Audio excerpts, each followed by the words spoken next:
उशीर? कामाची आळमटाळम करायला लागला वाटतं. गोपाळराव, ते राहू द्या. हे बळवंतराव बघा ना, मगासपासून उत्कंठा शिगेला पोहोचवून ठेवली आहे त्यांनी. काहीतरी आनंदाची बातमी द्यायची, आनंदाची बातमी द्यायची असं म्हणून काही सांगतच नाहीयेत ते. अहो मी तेच सांगतोय, दीनानाथला अंक वाटून यायला यापुढे असाच उशीर होणार.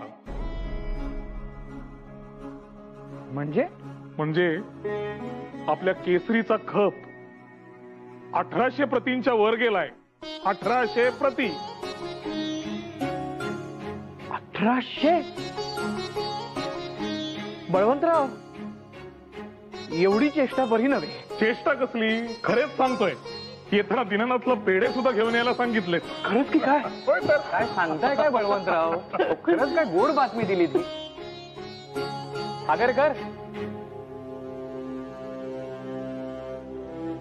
संपादक गोपाळराव आगरकर, वा, खूप खूप अभिनंदन. कारण केसरी या वृत्तपत्राची संपादकाची जबाबदारी अप्रतिमरित्या सांभाळली आहेत तुम्ही. अभिनंदन. अभिनंदन. अहो आपल्या सर्वांचं श्रेय आहे यामध्ये.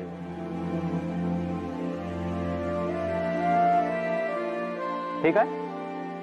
अहो संस्थानाला पत्र पाठवायचे, त्यासाठीच दीनानाथला हाका मारत होतो, पण यांनी पेढे आणायला पाठवलं त्याला. शास्त्री बुवा, विसरलात का? केवळ 1800 प्रतींवर आपल्याला समाधान मानून चालायचे नाही. आपले कार्यक्षेत्र विस्तारणार कधी? केसरीचा आवाज सर्वदूर पोहोचायला हवा. बळवंतराव, अहो लक्षात आहे माझ्या, मी विसरेन कसा? बडोदे म्हणजे महाराज सयाजीराव, त्यांना आपल्या कार्याचं मोल नक्कीच कळेल. होय, आणि सर्वार्थानेच ते उपयुक्त राहील. खप वाढेल, आर्थिक आवक सुधारेल. पण संस्थानाकडनं जर सहाय्य मिळालं तर ते कुठल्या अटीवर मिळतं याकडेही लक्ष ठेवावं लागेल. कुठल्याही परिस्थितीमध्ये केसरी संस्थानांचा अंकित असणार नाही हे देखील त्यांना कळायला हवं. त्यांचा वरचष्मा राहून आपलं ध्येय साध्य होणार नाही. शास्त्री बुवा, केसरी हा स्वतःच्या गर्जनेने सबंध आसमंत नियंत्रणात ठेवतो. कुणीही त्याच्यावर अंकुश ठेवणे शक्य नाही आणि ते होणार देखील नाही.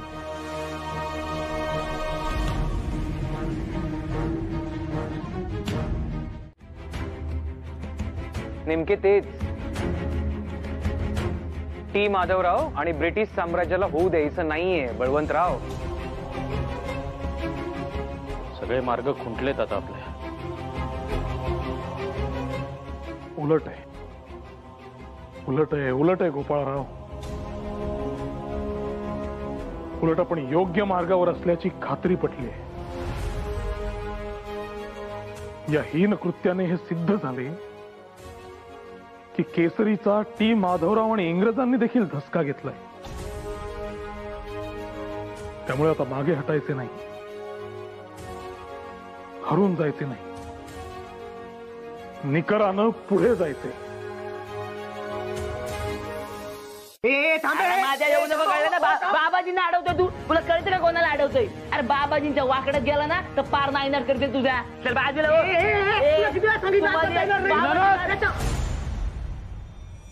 हात येऊ दे त्यांना. नोकर आहेस तसाच राहा. या बाबाजी, या हात या. बाबाजी की जय हो, बाबाजी की जय हो. बाबाजी या, बाबाजी की जय हो. या बाबाजी, बसा बाबाजी, बसा. बाबाजी की जय हो, बाबाजी की जय हो, बाबाजी की.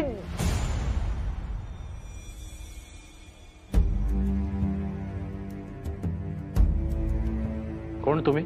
कोण तुम्ही? हे बाबाजी लय मोठे फकीर आहेत. बर मग? बरोबर, त्याचा हात आहे डोक्यावर तुझ्या. तू त्याचाच पोर आहेस आणि हा बाबा त्याचंच काम घेऊन आलाय तुझ्याकडे. त्याचं पोर? हा भंपकपणा थांबवा आधी, आणि ही अंधश्रद्धा पसरवणं बंद करा. नाही, खरंच आमच्या बाबांकडे लय सिद्धी आहे. गुप्तधन हवंय, पोरं होत नाहीयेत. धंद्यात यश नाहीये, कोणावर काळी जादू करायची किंवा काळी जादू काढायची, या समजावर फक्त एकच उपाय, जय बाबाजी. असं मग निघा तुम्ही दोघं इथून, कारण यापैकी कोणत्याही समस्या मला नाहीयेत. बाबा बोलले ना, त्याचा हात आहे तुझ्या डोक्यावर, तुला वाटत नसलं तरीही. काय काम आहे ते सांगा, नाही तर निघा इथून. जाहिरात द्यायची आम्हाला.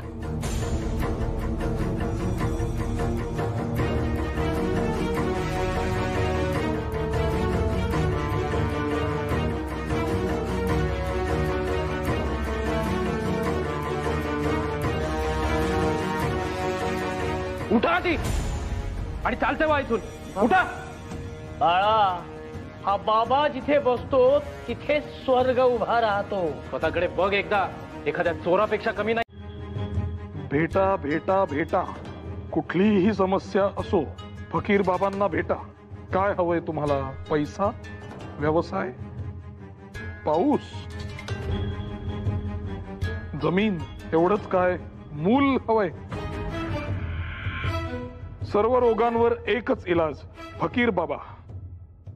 करणीपासून वशीकरण, सारे काही बाबांच्या मुठीत. सगळी भूते पळतात दूर फकीर बाबांना घाबरून. तेव्हा बाबांना भेटा आणि आयुष्यातील सगळ्या समस्या दूर घालवा. एका क्षणात आयुष्य सुखात.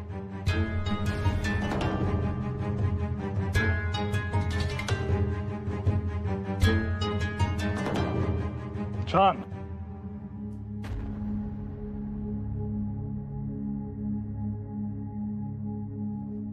ही जाहिरात द्यायची आहे तुम्हाला. हो, वशीकरण, जादू ही. होय तर एकदा का तुम्ही बाबांची जाहिरात छापली का तुमचं आयुष्य पालटलंच म्हणून समजा. अहो, सगळ्या रोगांचा उपचार एकच, जय बाबाजी. तुझं नशीब पलटून जाईल बाळा. एक फार मोठा रोग जडलाय, त्याचा उपाय असेल तुमच्याकडे? अहो, फक्त रोगाचं नाव बोला, बाबाजी असा उपचार करतील, चुटकी सरशी. पारतंत्र्य. इंग्रजांना या देशाबाहेर हाकलून देऊ शकाल असे चुटकी सरशी? राग राग भरलाय तुझ्या डोक्यात. वाटोळो वाटोळो होईल तुझं. माझी गरज आहे तुला. मला शरण ये, तुझं भलं करेन, कल्याण करेन तुझं.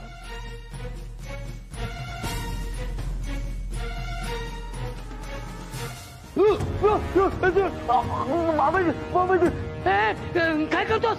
तोंड बंद कर, तोंड बंद कर. तुझा हा बाबा लोकांचं नशीब पालटतो ना, तुझा पालटू शकतो का बघूया आता. बरं का, तुमच्या या चेहऱ्यास मी आता जमिनीवर पाडणार आहे. बघूया त्याला वाचवता का. काय करतोस? सोड त्याला, भस्म करीन. माझी शक्ती माहित नाही तुला. सोड बाबाजी, बाबाजी. असं म्हणता? बाबा, या भस्म करा मला. या वाट बघतोय मी. या बाबा, अजूनही त्यांच्या मागे लपायचंय तुला. तुला तर वाचवू शकले नाहीत ते, स्वतःला वाचवू शकतात का बघूया.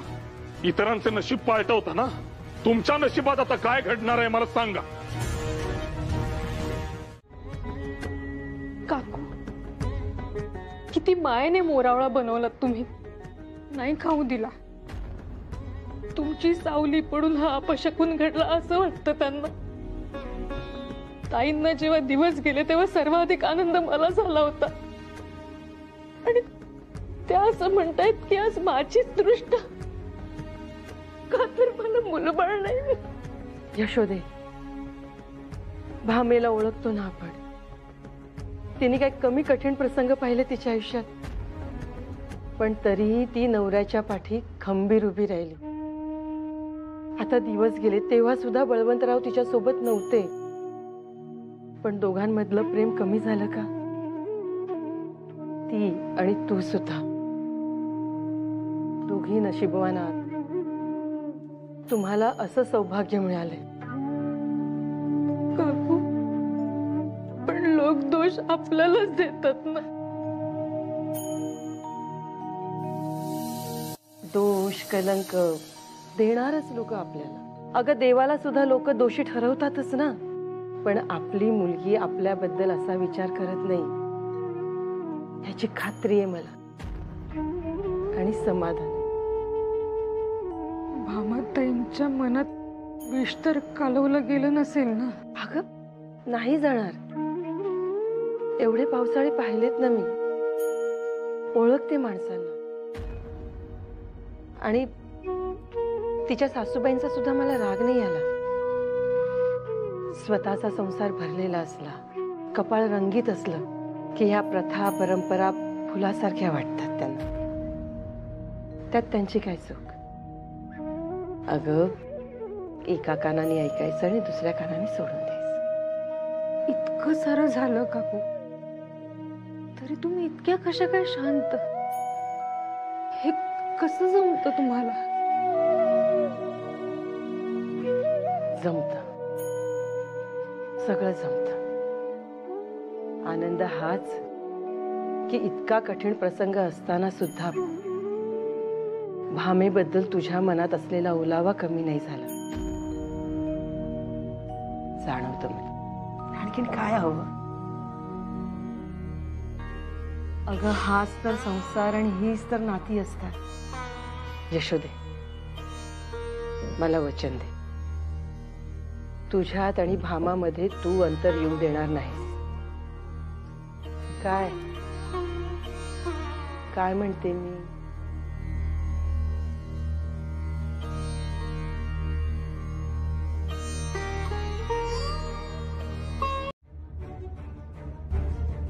आम्ही सगळे जेवण करून निजानीच करायला जाणार होतो. रात्री झोपलो असताना अचानक जोरजोराने दार वाजू लागलं. अहो, आम्ही सगळेच घाबरलो. कोण आलं असेल? आम्ही विचारलं की कोण पाहिजे, तर बाहेरून एक माणूस बोलला इंग्रजीमध्ये. आम्ही तरीही दार उघडलं नाही. तरी ते जोरजोराने दार वाजवतच होते आणि मग दार तोडून घरात घुसले. आम्ही खरंच घाबरलो. तर ते पोलीस अधिकारी होते.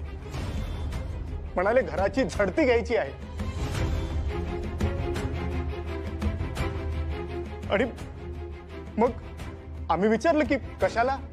त्या पोलीस अधिकाऱ्याने दंडुक्याने बेदम मारहाण केली. हो, इथे इथे मारलं, इथे देखील मारलं. हो, सोलून काढलं आम्हाला. तुम्हाला काय सांगू कुठे कुठे मारलं.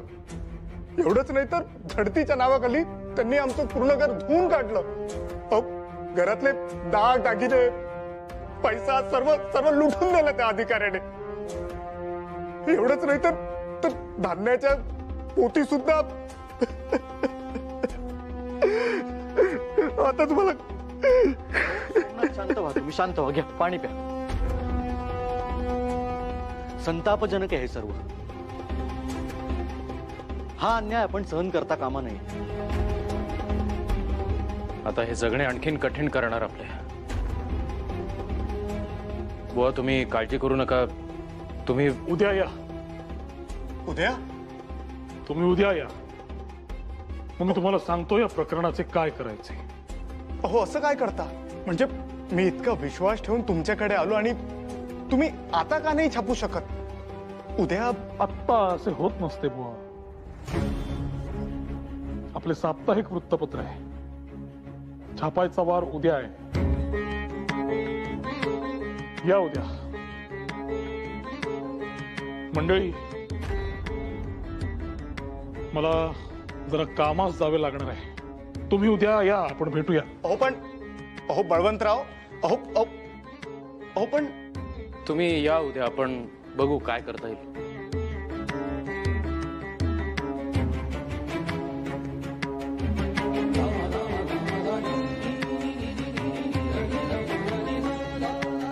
बळवंतराव असे विचित्र का वागले? भामे, तिन्ही सांजेला झोपलेली तू? बरं वाटत नाही का?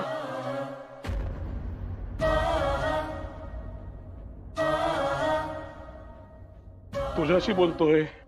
ऑफकोर्स.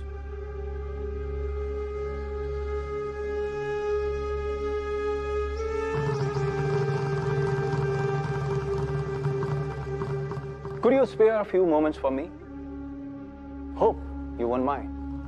साहेब मला काय हरकत असेल, बोला ना. Thank you so much.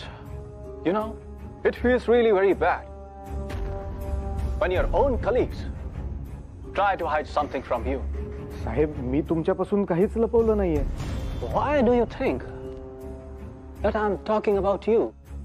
Anyway, I hear a lot about these newspapers. हो, त्यांची लोकप्रियता कमी कालावधीमध्ये भरपूर वाढली आहे. Why so? हो, जनतेच्या प्रश्नांना सडेतोड शब्दात वाचा फोडली जाते. त्यामुळेच लोकांनी आपलंसं केलंय ह्या मंडळींना. You mean Bal Gangadhar Tilak? What is he up to? Which recent issue he's addressing? सध्या मला काहीच कल्पना नाही हो. तू कशाला आणून दिलेस? मी जाऊन घेतले असते. तू विश्रांती घे पाहू. दूध गुळ पोहे केले होते, तुम्हाला आवडतात म्हणून. तू खाल्लेस? खाऊन घ्या. भामे, उगाच स्वतःला शिक्षा करून काय साध्य होणार आहे? आपल्या चुकीची शिक्षा इतरांना कशासाठी द्यायची? तुझी कसली आली चूक? मी तुझी नीट काळजी घेऊ शकलो नाही, माझ्या ध्यानात आले नाही. मी तुला वैद्यबुवांकडे नेले नाही. किमान काकूला सांगू शकलो असतो, तू इथे येऊन राहा, भामाची काळजी घे, जरा लक्ष दे. परंतु ते देखील मी केले नाही. देव बाईला आई पण देतो, कारण तिच्यात तेवढी ममता आहे हे त्याला ठाऊक असतं. कदाचित माझ्यात तेवढी ममता उरलीच नसेल म्हणून झालं असेल हे. भामे, शांत हो, ये इथे.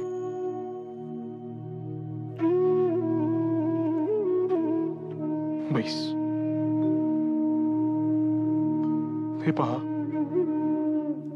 काही गोष्टी आपल्या हातात नसतात. नियतीने जे दान आपल्या पदरी टाकले ते आपल्याला स्वीकारावे लागेल.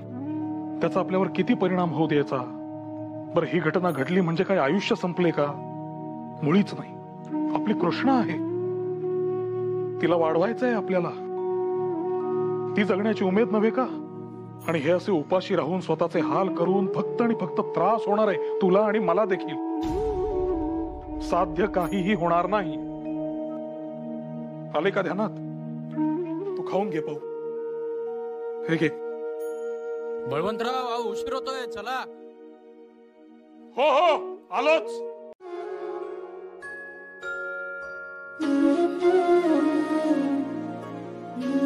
ताई, ताई सावरा स्वतःला. जे गेलं ते आपलं नव्हतंच असं माना आणि पुढे चला. नाही, मला माहितीये माझ्यासाठी हे बोलणं खूप सहज आहे, पण ताई दुसरा कुठला पर्याय? ताई, ताई अहो बोला ना. ताई, असं दुःख मनात ठेवलं ना की ते बोचत राहतं. तुम्हाला जे काही वाटतंय ना ते घडाघडा बोला ना माझ्याशी.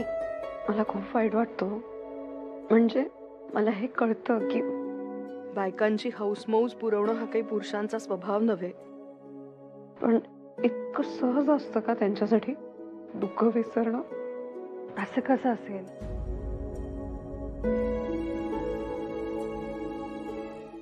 ताई, एखाद्या गरीब उपाशी माणसा मुलाला आपण अन्न देतो, प्रसंगी आपण उपाशी राहतो, पण समाधान मिळतं. उपाशी राहिल्याचं दुःख नसतं आपल्याला. मग तसंच आपल्या नवऱ्यांचं आहे की या समाजासाठी, या देशासाठी ते केवढं काय काय करतात. सगळं आयुष्य तिथे वाहून घेतलंय त्यांनी. मग असं स्वतःचं दुःख कुरवाळत बसण्यात वेळ कसा काय घालवतील ते? मला पटतंय हो तुमचं म्हणणं, पण ताई, जेव्हा सगळ्यात मोठा यज्ञ होणार असतो ना, तेव्हा त्या जळणाऱ्या संविधानासाठी सगळ्यांना खूप वाईट वाटत असतं. कारण त्यांना दाह सहन करावा लागणार असतो. आपले नवरे त्या संविधानासारखे आहेत, पण त्या संविधा जळत्या राहाव्या यासाठी जे तूप सोडतात त्याच्याबद्दल कोणी काही बोलतं? आणि त्या तुपाचं महत्व केवळ त्या संविधानाला ठाऊक असतं. ज्या जळून जाणार असतात. मग तुपाचं अस्तित्व ते कोण लक्षात ठेवणार? खरंय तुमचं. इतर कोणासाठी नाही, पण आपल्या नवऱ्यांसाठी मात्र आपण अशा कायम जळत राहू, आनंदाने. असं आपले नवरे वेगळे आहेत आणि इतर सगळ्यांपेक्षा खूप वेगळं काम आहे त्यांचं. त्यांना पाठिंबा देणं हे आपलं कर्तव्य आहे ना. पण ते जे काही करतील, काहीही होऊ देत, आपण एकमेकींची साथ मात्र अबाधित ठेवू, ते महत्वाचं.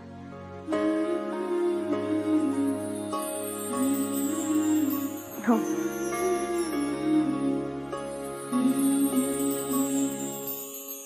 काय वेळ लागले का तुम्हाला? आमच्या प्रश्नांची उत्तर द्या बरं आधी. सांगतो सांगतो. ठीक आहे, चालू द्या तुमचं, मी येतो. नाही हो. थांबा थांबा थांबा थांबा शास्त्री बुवा, थांबा, ऐकून तर जा. तोंडावर पाडले मी त्याला. कोणाला? डॅनियलला, आपला प्रिय मित्र डॅनियल. आणखी कोण? अहो, पण त्याचीच तक्रार घेऊन कोणीतरी आलं होतं ना. मग त्या व्यक्तीसच घेऊन गेलो मी. कुठे? डॅनियल कडे. आणखी कुठे? आणि त्याला सांगितले, ही व्यक्ती तुला न्याय मिळवून देईल. म्हणजे थोडक्यात काय, डॅनियलची तक्रार डॅनियल कडे. उंदरासारखे तोंड झाले होते त्याचे. पण बळवंतराव, तुम्ही हे जमवले कसे?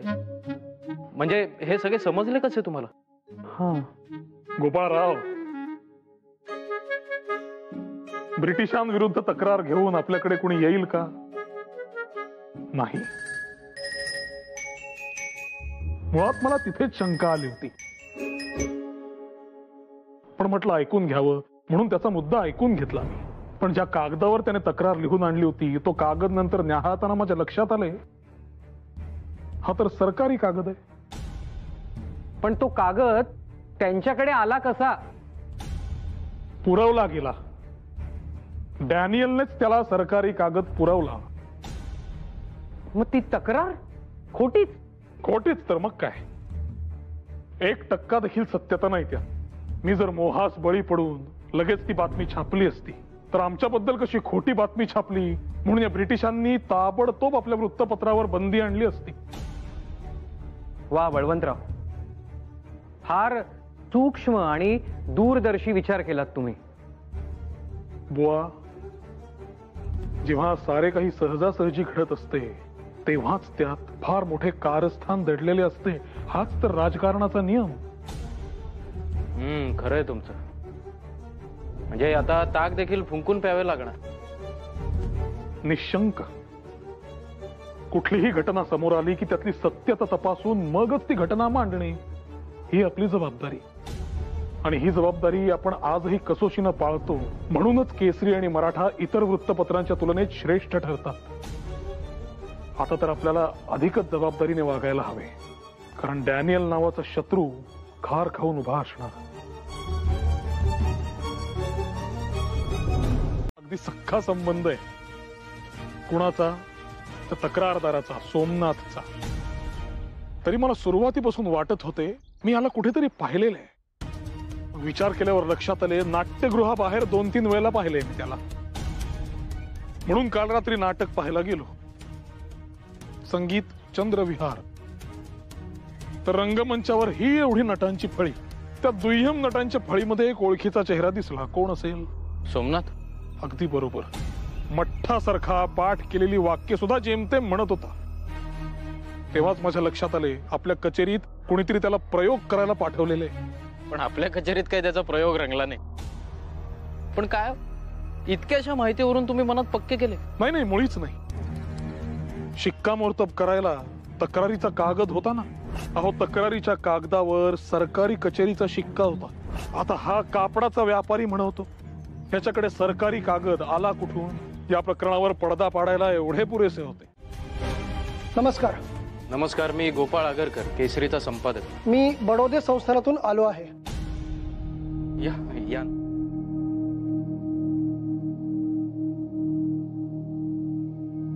ठीक आहे.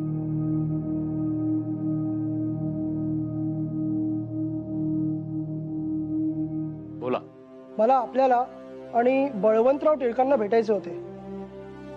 महाराजांना तुम्हाला भेटायचे आहे आणि तसे रीतसर आमंत्रण घेऊन मी आलो आहे. आमंत्रण? आश्चर्य आहे.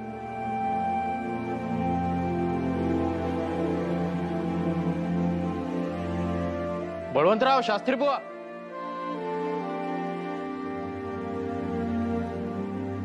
नमस्कार. नमस्कार. महाराजांचं पत्र. नमस्कार. सयाजीराव महाराजांकडून? होय, महाराज पुन्हा जिमखाना इथे येणार आहेत आणि त्यांनी केसरीकरांची भेट घ्यायची इच्छा व्यक्त केली आहे. वा. नाही, महाराजांची इच्छा आहे तर आम्हाला आनंदच आहे भेटण्यात. आणि त्यांची भेट घेण्याचे भाग्य आम्हाला लाभतंय ही मोठी गोष्ट आहे. आम्ही नक्की येऊ. आता मी तुमची रजा घेतो. मला पुढची कामं आहेत. धन्यवाद. धन्यवाद. धन्यवाद.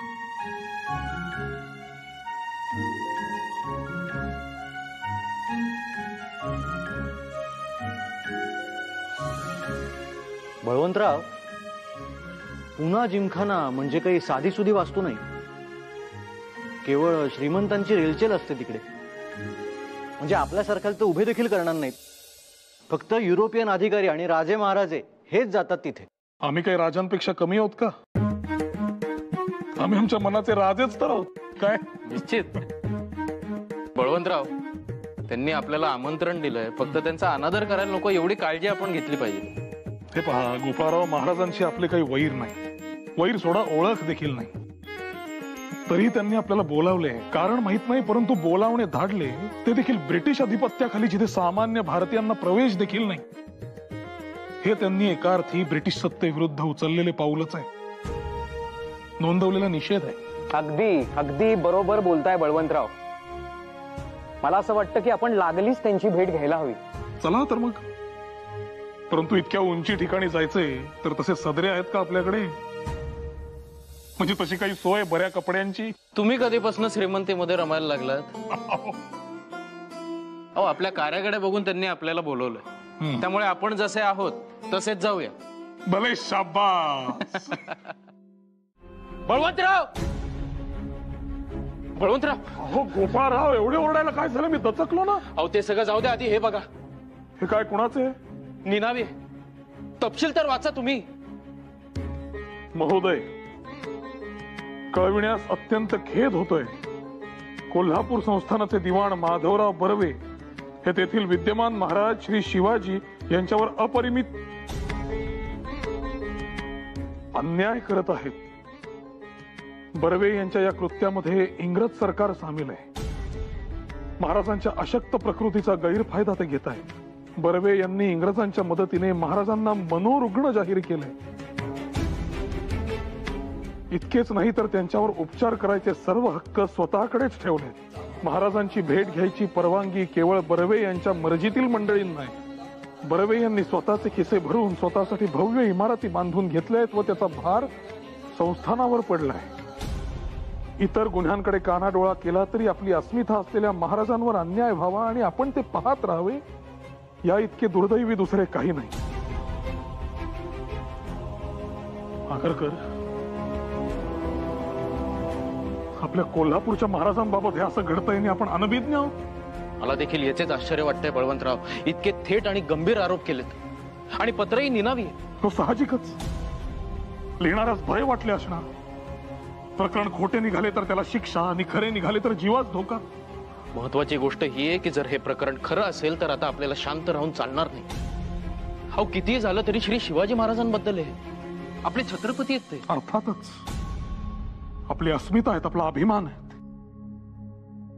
त्यांच्या बाबत हे असं कृत्य कोणी करूच कसं शकतं? बळवंतराव, या प्रकरणाच्या मुळाशी आपल्याला जावंच लागणार आहे. केसरी आणि मराठा आता शांत राहून चालणार नाही. आता या आगीचा दाहच ठरवेल त्याचे लोण कुठवर पसरणार ते. आता याची पूर्ण शहानिशा केल्याशिवाय शांत बसायचे नाही.